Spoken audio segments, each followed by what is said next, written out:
Cześć biegacze trailowi! Witajcie w ostatnim odcinku naszej serii poświęconej doborowi butów biegowych do trailu. Dzisiaj skupimy się na obuwiu startowym do biegów górskich i trailowych. Jak wspomniałem w odcinku o doborze butów treningowych, niemal wszystkie omawiane dziś modele mogą być używane zarówno na treningach, jak i podczas zawodów. To, co zdecyduje o ich przeznaczeniu, to dystans, teren oraz warunki, jakie napotkacie na trasie.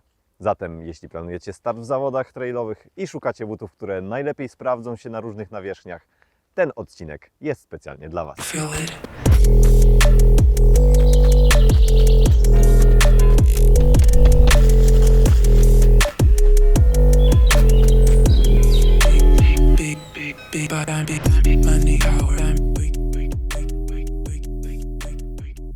Zacznijmy od butów, które najlepiej sprawdzą się podczas długich biegów lub na trasach, gdzie Wasze tempo nie odbiega znacząco od tego z treningów. Hoka Speedgoat 6 i Challenger 7 to modele, które oferują maksymalny komfort, doskonałą amortyzację, ale jednocześnie stabilność. Jeśli miałbym wskazywać na polskim podwórku teren, w którym idealnie sprawdziłyby się te buty, zdecydowanie powiedziałbym Beskid Wyspowy, czy też Gorce, bądź Góry Izerskie w przypadku Challengerów 7, a Speedgoat na przykład świetnie sprawdzi się również w Tatrach. Jest to również idealny but na długie dystanse. Jest tutaj amortyzacja, jest on bardzo wygodny, minimalizuje zmęczenie stawów nawet na najdłuższych biegach, stopy czują się naprawdę świetnie, a podeszwa na Vibramie zapewnia bardzo fajną przyczepność. Bieżnik, głębokość 5 mm, poradzi sobie zarówno na kamienistych odcinkach, jak i na nieco bardziej błotnistych trasach. Występuje również wersja z Gore-Texem, co sprawia, że jest ona doskonała na jesienne i zimowe warunki, chroniąc stopy przed wilgocią. Tak jak wspomniałem, Speedgoat jest jednocześnie stabilny. Idealnie sprawdza się też dla biegaczy, którzy mogą przechodzić do marszu na długich podejściach, ale chcą też bezpiecznie przyspieszać na zbiegach, czy też na płaskich przelotówkach. Biegacze na niższych prędkościach, początkujący, a także ci, którzy chcą komfortu i bezpieczeństwa na bardzo długich dystansach, powinni wybrać właśnie te dwa buty, jeżeli chodzi o dłuższe starty. Pamiętajcie jednak, że Challenger 7 ma nieco mniejszy i płytszy bieżnik, co sprawia, że jeżeli trasa jest bardziej błotnista, możecie nie mieć aż tak silnej trakcji. Oba z tych butów mają też dużą zaletę, jeżeli chodzi o długie zbiegi. Na pewno doświadczyliście sytuacji, w której po puszczeniu nóg na zbiegu mocno zmęczyły się mięśnie czworogłowe, dając wrażenie takiego zbicia nóg w momencie, w którym znowu przechodzimy na podbieg bądź na płaski fragment. Większa amortyzacja obecna w tych modelach oszczędza nieco mięśnie i stawy, przejmując część impetu uderzenia stopy o podłoże. Jeśli planujecie szybkie starty, na których prędkość będzie wyższa niż podczas treningów oraz szukacie obuwia, które pozwoli na większą dynamikę i responsywność, to kilka modeli, na które zwróciłbym uwagę, to Mafate Speed 4, Torrent 4 i Tecton X3. Dzięki swojej wszechstronności i zaawansowanej technologii mogą być również z powodzeniem wykorzystywane podczas biegów ultra. Mafate Speed 4 to model, który oferuje świetny kompromis pomiędzy amortyzacją i dynamiką.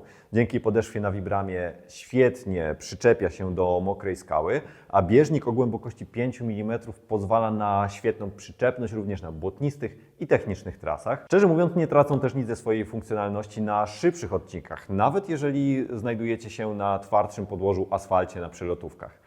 To sprawia, że Mafate może być również świetnym wyborem na te najbardziej długodystansowe biegi górskie, w tym na ultra, ponieważ oferuje świetne wsparcie, jednocześnie chroniąc stopy przed uderzeniami o kamienie i korzenie dzięki tej twardszej podeszwie. Na pewno polecałbym go biegaczom, którzy potrzebują wszechstronności, niezależnie czy to jest dystans 20 km czy 100 km.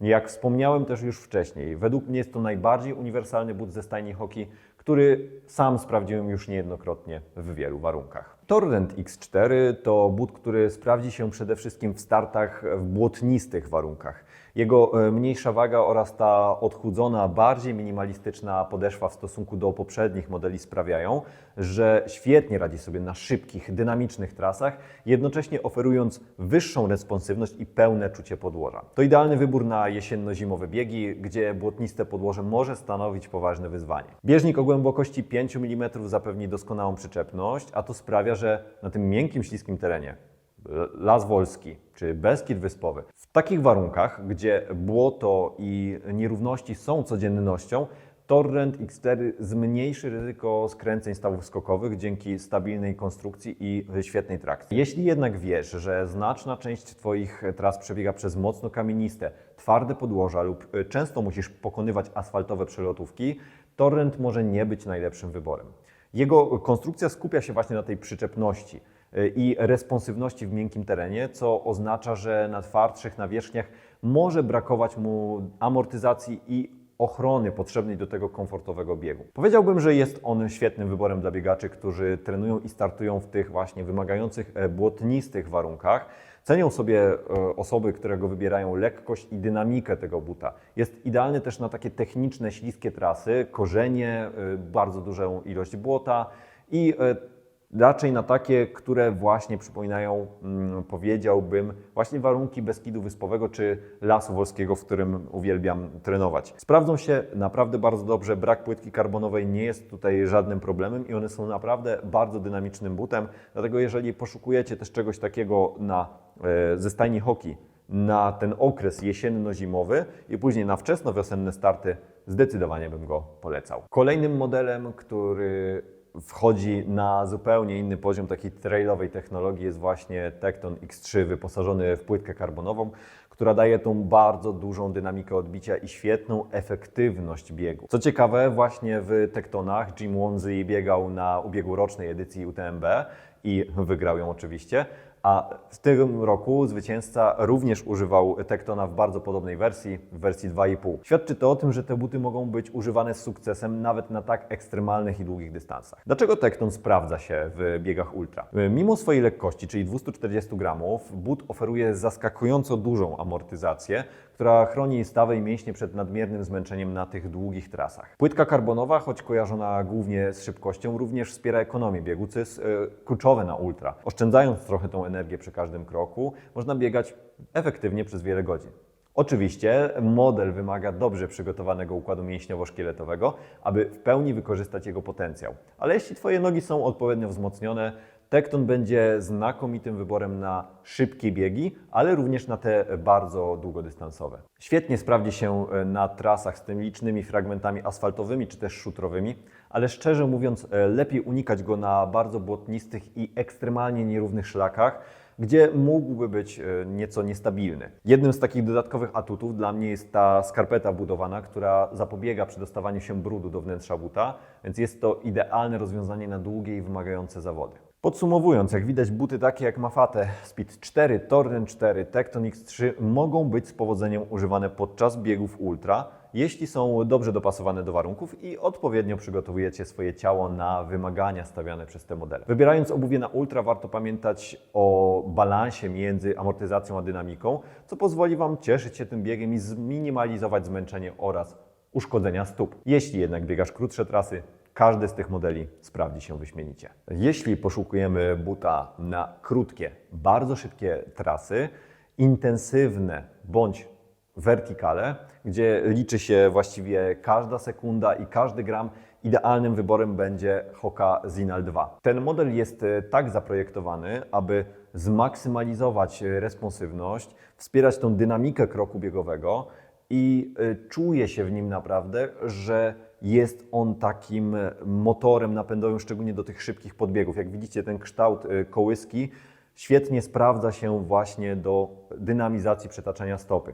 Jest on lekki, waży około 240 gramów, nie obciąża stóp i konstrukcja tej podeszwy sprawia przede wszystkim, że idealnie się w nim podbiega. Więc jeżeli planowalibyście starty na wertykalach, bądź często wykonujecie takie treningi podbiegowe, możliwość wylądowania właśnie na śródstopiu, jednocześnie połączona z takim odczuciem dynamiki, połączenia z podłożem i zwiększenia propriocepcji sprawia, że idealnie właśnie podbiega się w tych butach. To jest, tak jak wspomniałem, mój faworyt i but startowy na bardzo wielu dystansach. No, co wyróżnia go i dlaczego tak często go używam, to jest taka zdolność do adaptacji zarówno na twardym, kamienistym, technicznym podłożu, jak i w bardziej miękkim, technicznym, błotnistym terenie. Podeszwa buta jest wystarczająco agresywna, żeby radzić sobie z błotem, ale jednocześnie umożliwia takie precyzyjne pokonywanie skalistych i technicznych odcinków. Mniejsza amortyzacja wymaga jednak doskonałego przygotowania stopy. Jest to raczej propozycja dla bardziej zaawansowanych biegaczy o silniejszym układzie mięśniowo-szkieletowym. Często właśnie wykorzystuję go na ścieżkach w Lesie Wolskim, czy też biegając w Beskidzie Wyspowym. Jeżeli chodzi o teren, to właśnie tu polecałbym testować Zinale 2. Buty pozwalają naprawdę na szybkie reagowanie na zmieniające się warunki podłoża, dają pełną kontrolę na trudnych odcinkach. Na przykład w Pieninach bądź Gorcach świetnie również by się sprawdził. Tam, gdzie jest kombinacja skalistych ścieżek, kamienistych podbiegów, śliskich nieco stoków, w takim terenie, który umożliwia nam większe czucie stopy, czy wymaga tego, jest to świetne zastosowanie. Szczerze powiem, że sam nie spodziewałem się, że nada się on do dłuższych nieco startów, takich około 2-godzinnych, ale ja przebiegłem w nim chociażby tegoroczny finał Golden Trail World Series i wiem, że pomimo tego, że wymagają przygotowania, sprawdził się on właśnie świetnie nawet na bardzo stromych zbiegach z bardzo technicznym i śliskim fragmentem. Jednakże oczywiście zalecam wprowadzanie takiego modelu stopniowo, aby uniknąć przeciążeń związanych z nagłym zwiększeniem wymagań dla naszego układu mięśniowo-szkieletowego. Jeśli więc szukasz buta, który pozwoli Ci biegać szybko i efektywnie na krótkich, dynamicznych trasach, Zinal 2 to doskonały wybór, pod warunkiem, że Twoje stopy gotowe są na tak intensywne wyzwania. To już wszystko w naszej serii o doborze obuwia trailowego. Mam nadzieję, że udało mi się przybliżyć Wam najważniejsze aspekty związane z wyborem idealnych butów do biegania po górach, po szlakach, po lasach i poza utartymi ścieżkami. Pamiętajcie, to nie tylko kwestia komfortu, ale także bezpieczeństwa i efektywności Waszego biegu. Każdy teren, każdy dystans i każda stopa są inne, więc kluczowe jest dopasowanie sprzętu do własnych potrzeb i preferencji. Jeśli macie jakieś pytania, wątpliwości bądź chcielibyście podzielić się swoimi doświadczeniami z biegania w butach, które omawiałem, koniecznie dajcie znać w komentarzu. Chętnie usłyszę, które modele sprawdziły się u Was najlepiej i w jakich warunkach je przetestowaliście. Może macie swoje własne ulubione trasy, na których te buty zrobiły różnicę. Dziękuję Wam za oglądanie całej tej serii, wsparcie i wszystkie interakcje, które napędzają ten kanał. Jeżeli podobała się cała seria, zostawcie łapkę w górę, zasubskrybujcie kanał, wciśnijcie dzwonek i podeślijcie ten materiał komuś, kto właśnie zmaga się z trudnym wyborem doboru butów do każdych warunków. Do zobaczenia na szlakach, biegajcie szybko, bezpiecznie i z uśmiechem na twarzy. Dzięki za wspólną przygodę i drogę w doborze butów i do zobaczenia w kolejnych materiałach.